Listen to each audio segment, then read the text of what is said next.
Oh, hey, it's Mark Lanier with your video thought for the day. I don't know if you eat these or not. They're like real high in sodium. They probably have like Zippo vitamins. But man, I love I call them sewer peas. That's Lubbock French for les œufs. But these are really good. Problem is, I'm going to eat them.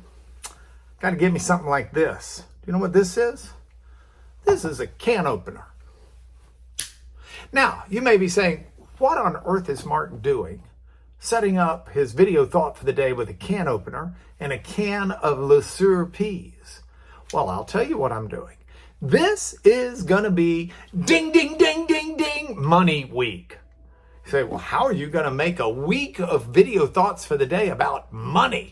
Oh, that's easy money. Did you know there are over 2,000 Bible verses that deal with money and possessions and things like that? Money is something that's huge in the Bible.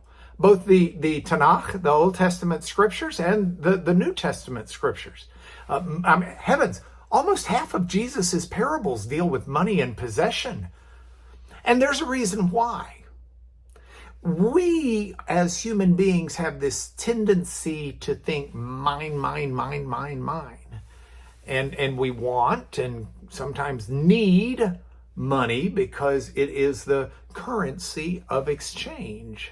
It's how we meet needs and how we do various things. It's how we buy Le Sueur peas. But as we talk about money, and I begin this week, I want to talk about a fundamental, basic biblical concept. And that is, money is a tool. Money does not have a life of its own. If I don't do anything with this can opener, it just sort of sits there. The can opener's not suddenly going to spring into action and take on a life of its own. It's an inanimate object.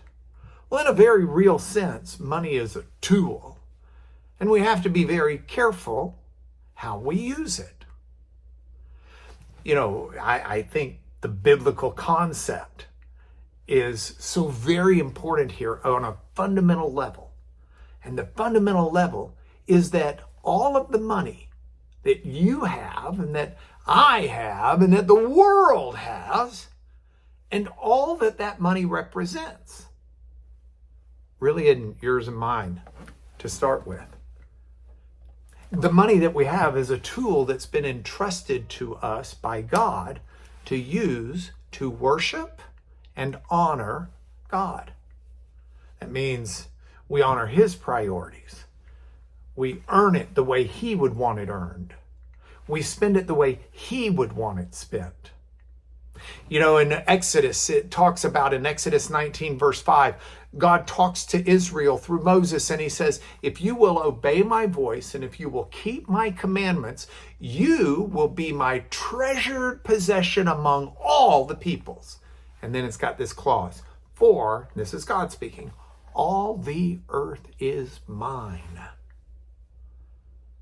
You see this in the Psalms over and over. One of my favorite Psalm passages I memorized as a young man is Psalm 24, verse 1. The earth is the Lord's and everything that's in it, and all the people who dwell within it. Everything belongs to God. So why then do we use these tools to worship and honor Him? Because these tools are His to start with. He's entrusted them to us. Be careful of worshiping money. Be careful of loving money. We shouldn't love the tool. We shouldn't worship the tool. We should worship God with the tool. Some wise person said, either worship wealth or worship with our wealth.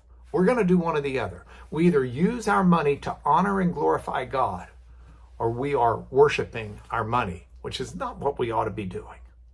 So this is Money Week. Get ready, get set. We will go. But as for right now, this is the start, and this is your video thought for today.